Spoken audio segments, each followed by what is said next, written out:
Hi, I'm Juliana Sauber, traditional naturopath, and I just wanted to take an opportunity to get people together and do a little bit of learning while we're in a stay-at-home order, something unprecedented. I just want to speak to that for just a second, that it really is unprecedented. I know it can be really difficult for some people. And it just is a whole new way of doing life. Some people are still working, but maybe their kids are at home when they would normally be at school.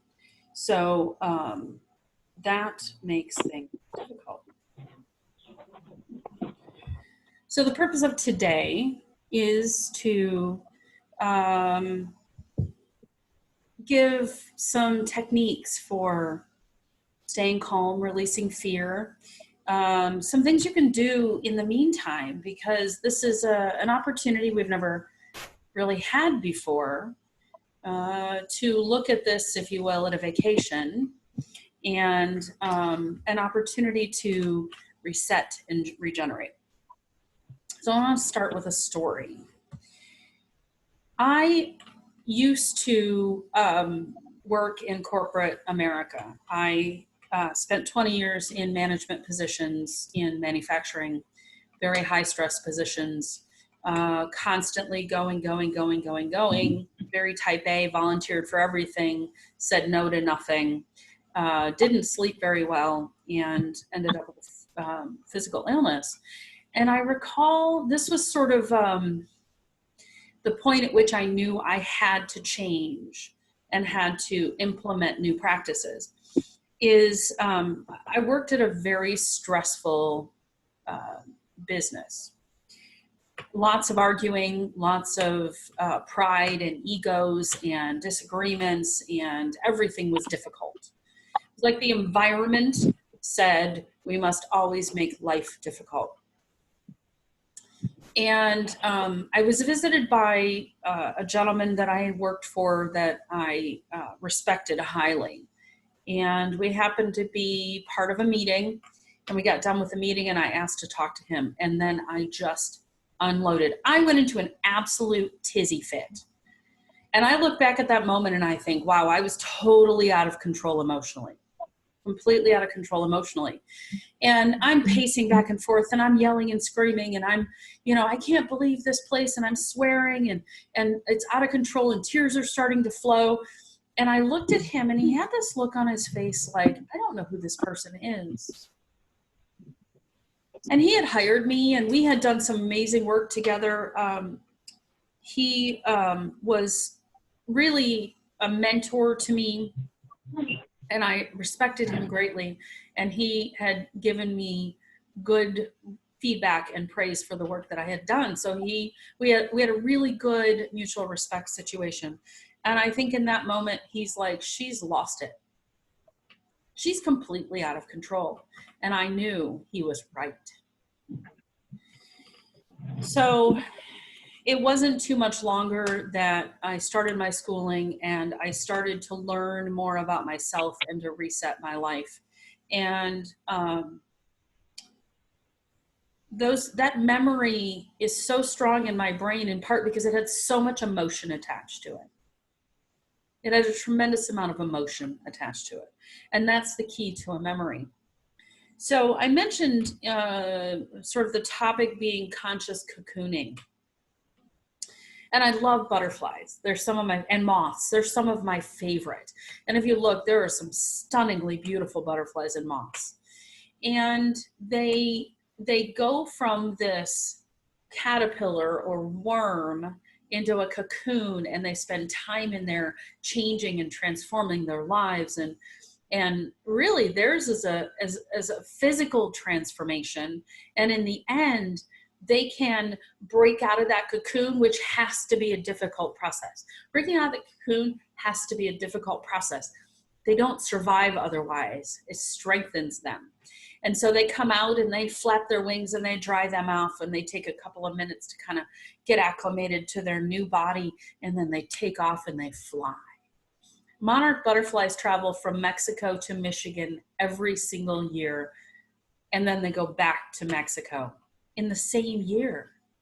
That's a significant amount of flying for a little tiny insect, but they are capable and able to go long distances, which is very inspirational to me. I have some notes that I made just so I would remember what I wanted to talk to you about. So I wanted to start with a little bit of intention and some breathing. And I want you to pay attention to your breath. So I just want you to take a deep breath, just a real deep breath. Breathe in through your nose and out through your mouth, and just take a real super deep breath. And I want you to pay attention of where your body puts that breath. So breathe in and breathe out. Do it one more time. Breathe in and breathe out. Now, did you get breath into your belly, or did the breath stay up here in the chest and shoulders area? When the breath stays up in the chest and shoulders area, that means you're in fight or flight. You're in stress. And boy, you're not alone. This is not a judgment by any means. I told you that story because I was so stressed. I was underwater at that point in time. I was almost hyperventilating most days of the week. So constant stress breathing. And what that tells your body is, I'm in danger.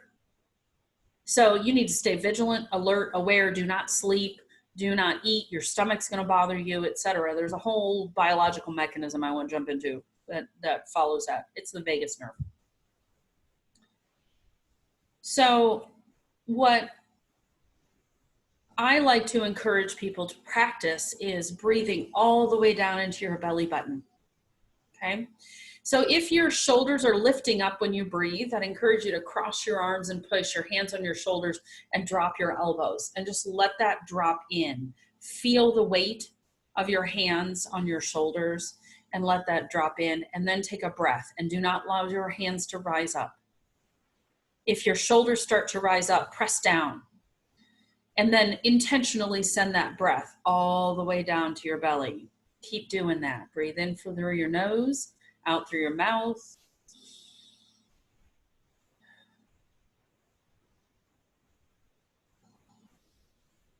And if you notice, when I breathe, my shoulders do not rise up.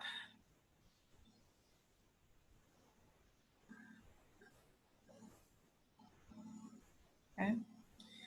So what you're telling your body is, I am safe. And this time, if you're paying attention to the news and you're following things, or you're on Facebook and these many discussions that are on Facebook, fear is the common theme, if you will. It is the emotion we are sharing as a collective human experience, is fear. And fear takes us out of conscious thinking. Fear also lowers your immune system. Stress lowers your immune system. So this is also about keeping your immune system up, okay? So we're gonna set an intention for today.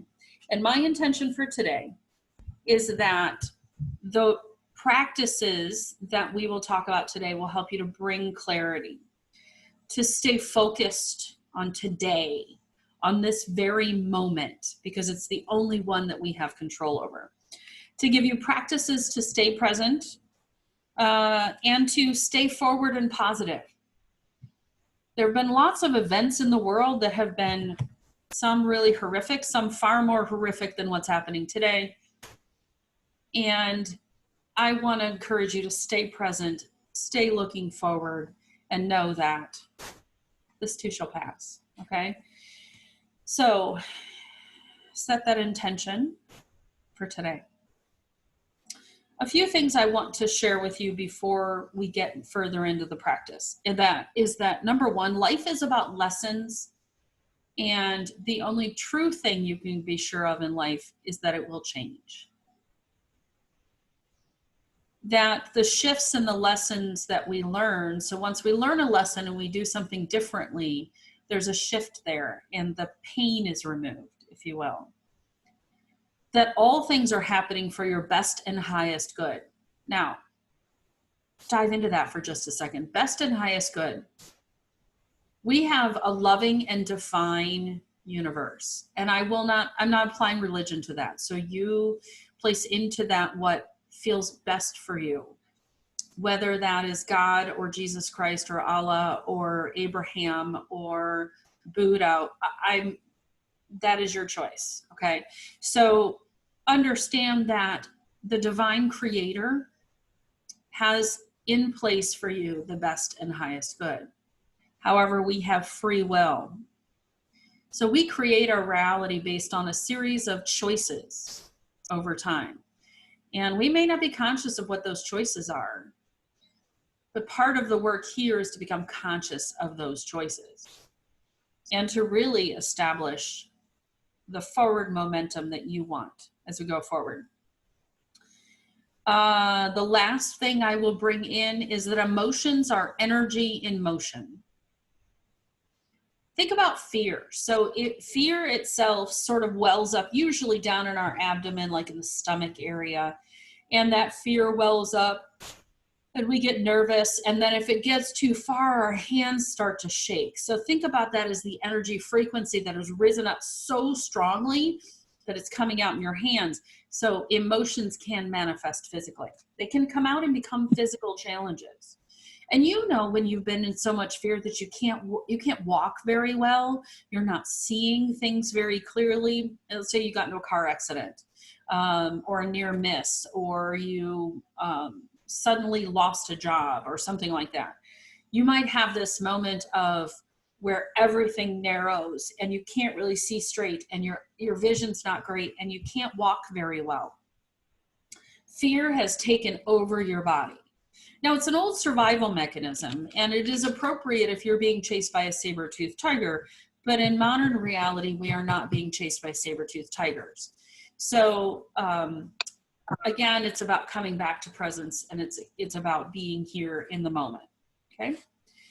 So let's hop into the practice really quick, because I want to connect body and mind, and then I'm going to give you some more tools that you can use on a day-to-day basis that will be beneficial for you, and then also some resources, okay?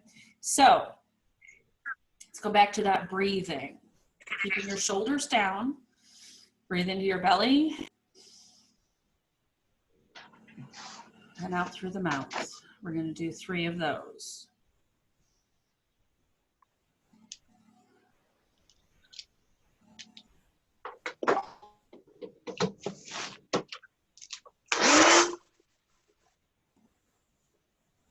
And I want you to pay attention. Do you have tight, stiff neck? Shoulders tight?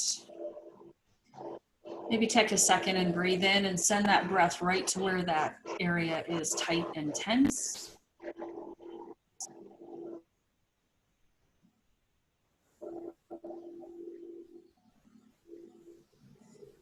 How about your toes and your feet? Are they stiff and sore? Common when we're stressed out.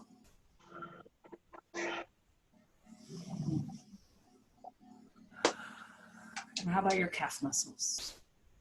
Tight and tense?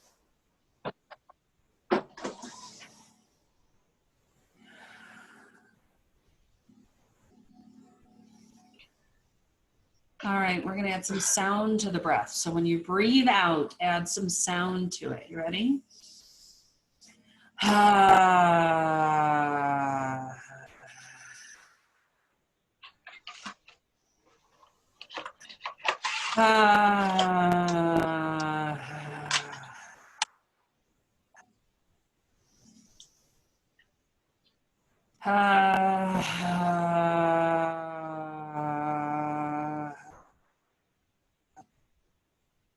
Now a note about the breath. Keep breathing while I talk.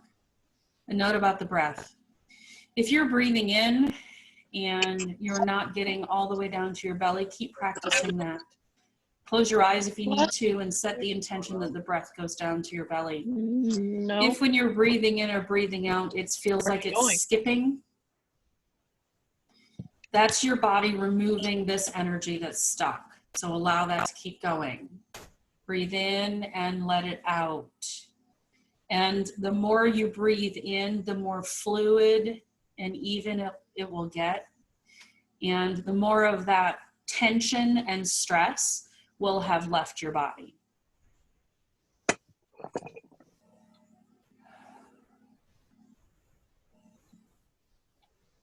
Okay. I want to add body drumming to this. So basically starting with your hands on your thighs, continuing to breathe. I'm not going to breathe because I'm going to talk, but continuing to breathe. And body drumming, just tapping on your thighs and out to your hips, just tapping, and come up your body, up to your abdomen. We're bringing energy into those spaces. Cross your shoulders and down again. Tap the hands. Okay. And then we go back again. Down the chest, down the belly. Make sure you get that abdomen right there in the middle. Wake up that digestion, because when you're stressed, your digestion slows down. Okay. All right. How does your body feel now? Kind of check in. Do you feel more calm and relaxed? It's pretty cool, isn't it? So fear comes in many different places, and it's different for everyone. But as you feel fear or anxiety or frustration or disappointment, any of those, there are some clearing and affirming phrases that you can use. So choose an emotion that you feel the most of. Now, this is the moment when you need to become comfortable with being uncomfortable. Because in this space, you find and sort of extract the things that are slowing you down, the emotions that are stopping you from living your best life, keeping you limited. And so choose one of those emotions you feel and find it in your body. And if you don't feel in your body, that's okay. So we're going to say an affirming phrase. And place in the emotion that you want, but the phrase to say is, I release all blank from my energetic body. I release all blank from my energetic body. So I release all fear from my energetic body. And you're going to want to repeat that. And you're going to feel the emotion rise up in your body. It's going to get stronger. It might catch in your throat. You might feel tears coming up. You might feel your breathing get more shallow. Try to breathe. Let that come up. It'll crest like a wave, and then it will flow out, and it will be gone. And there might be more than one layer, but that layer will definitely be gone. And once it's gone, it's gone. And then you place in, so once we take something out, nature abhors a vacuum, we need to put something in. So we put in an affirming phrase. So if fear is is the emotion that you're finding the most, I release all fear from my energetic body. And you repeat that as often as you need to until you don't feel that element of fear any longer. And then maybe the affirming phrase on the other side is, I am safe. I am at peace. I am loved. Okay?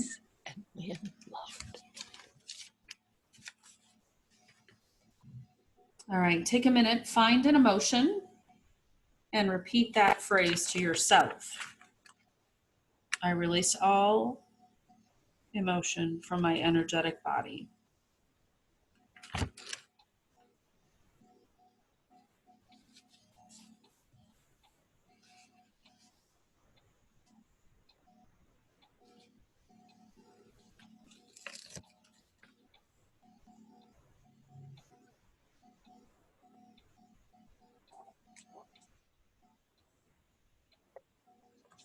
Okay.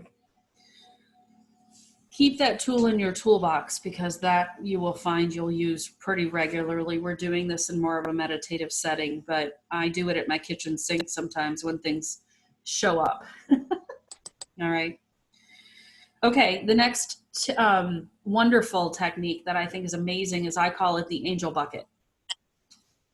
So what you do is you close your eyes and you envision a big bucket, however big as it needs to be, and it can grow as needed, with angels all the way around it. Angels are God's messengers and God's workers, and they support us in everything that we do. We simply need to ask for that assistance. And so into that bucket, you're going to throw everything you're worried about, everything you're afraid of, everything that is stopping you from living your best life today. Every frustration, every disappointment that comes up. Don't question it, just throw it in the bucket. And you can go through this multiple times as this comes up to mind. Again, you might be doing dishes or a little bit of yard work and you think, oh, I've got some new things to throw in the angel bucket. And then the angels will take that bucket and they will bring healing into those spaces and into the people that might be involved in that or the situations. And that's the beautiful part, is it's not just helping ourselves, we are helping others as well. And we are helping this collective planet be healthier and happier.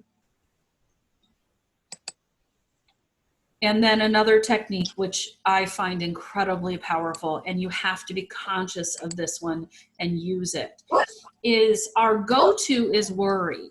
Our go-to is, I'm worried about so-and-so. I'm concerned about this. I'm worried about the virus. I'm worried about, you know, the money situation. I'm worried about, etc.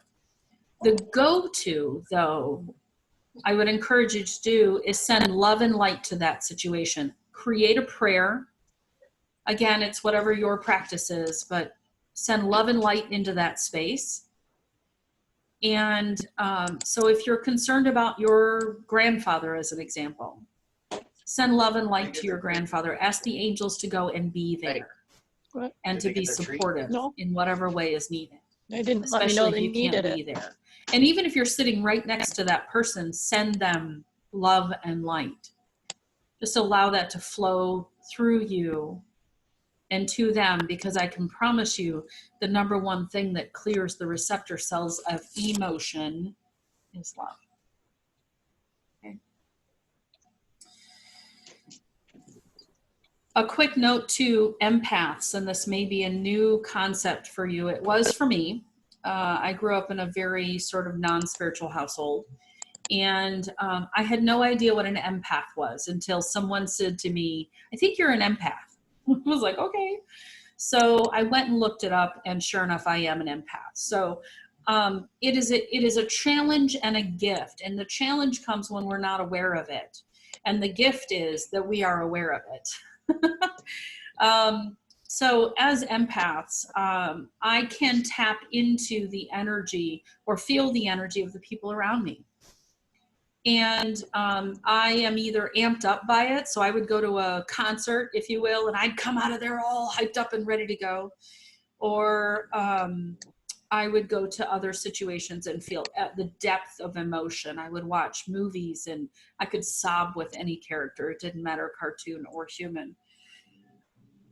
One big thing is that as an empath, one of the first questions that was very beneficial to me is this my emotion or is it coming from somewhere else? And again, ask your spirit, your own spirit, hey, is this mine or does it belong to someone else? And if it belongs to someone else, send them love and light. If it's yours, send yourself love and light.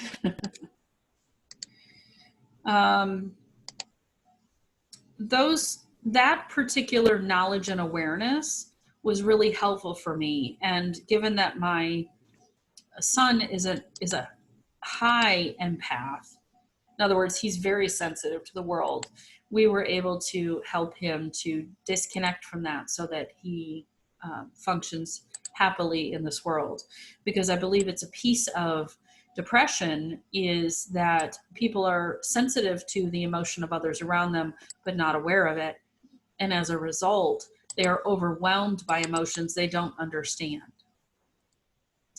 And do I think it's biochemical? Yes, because everything emotional is biochemical and has an impact on the body. All right. And I also would encourage you to use affirming phrases for yourself. So one thing I like to use is anything that does not belong to me is sent into Mother Earth for healing. And that can help, you know, if you've picked up things along the way or things that don't belong to you, you can send those on to Mother Earth for healing. And she will take care of it. Take walks outdoors, ground yourself, spend time with the earth and in nature, because that can be really beneficial for clearing all that off. Take a saltwater bath. So Epsom salts and sea salt, either or, but that also clears away things that don't belong to you. Find ways to laugh, to play, and enjoy some music. So play some uplifting music that brings you up and gets you dancing and gets you singing, brings good memories into place.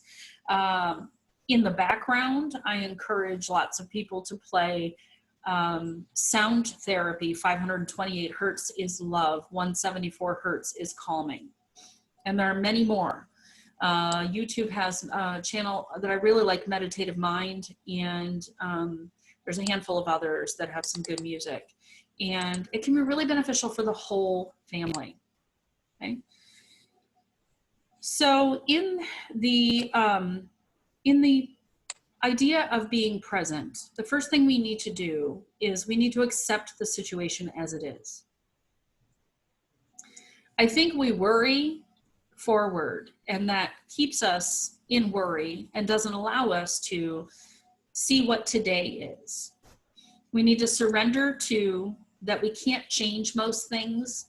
We can be only in control of ourselves in our response to the world, to allow things to flow for our best and highest good,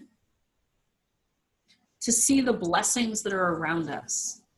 And that can be difficult, and it had to become a practice for me. It had to become a conscious effort for me in every day, and still today, I have to do that. So, you know, I'm so thankful that I have a warm, comfortable bed to sleep in. I am so thankful that I can stand up and walk around my house. I'm thankful I have food in my refrigerator. I'm thankful I can go outdoors and move. Find those simple things. And one of the big blessings with this stay-at-home order is a chance to rest, relax, reset, all of the re-words, right? And I looked it up because I'm geeky like that.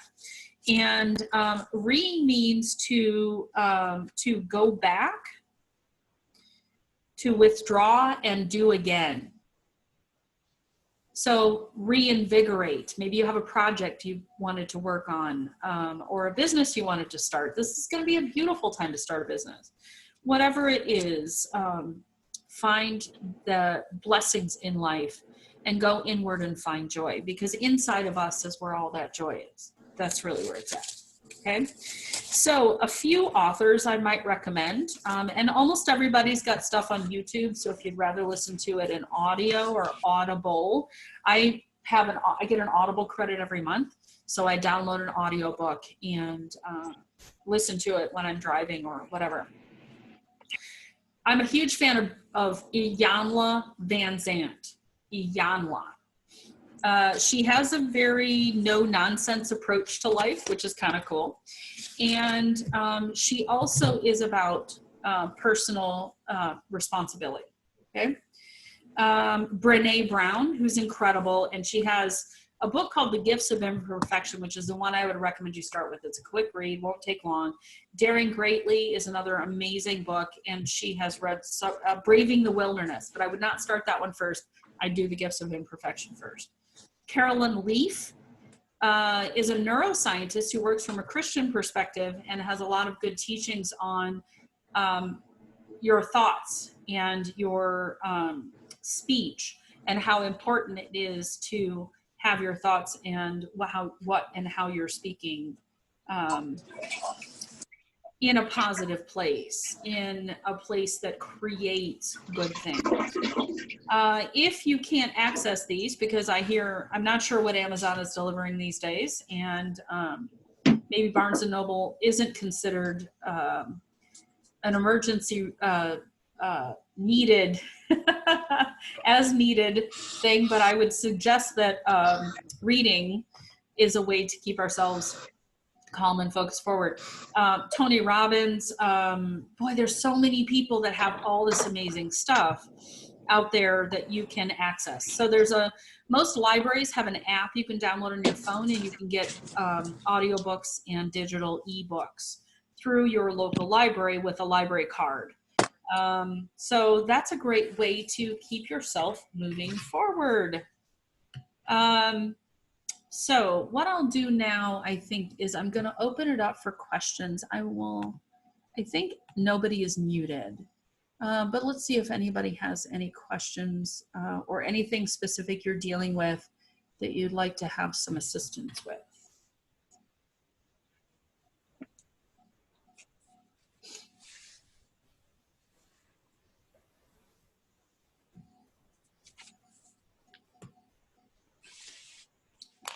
And you may have to raise your hand or unmute yourself, because I see, well, everybody's got video off, but no questions? How about chat? Anybody?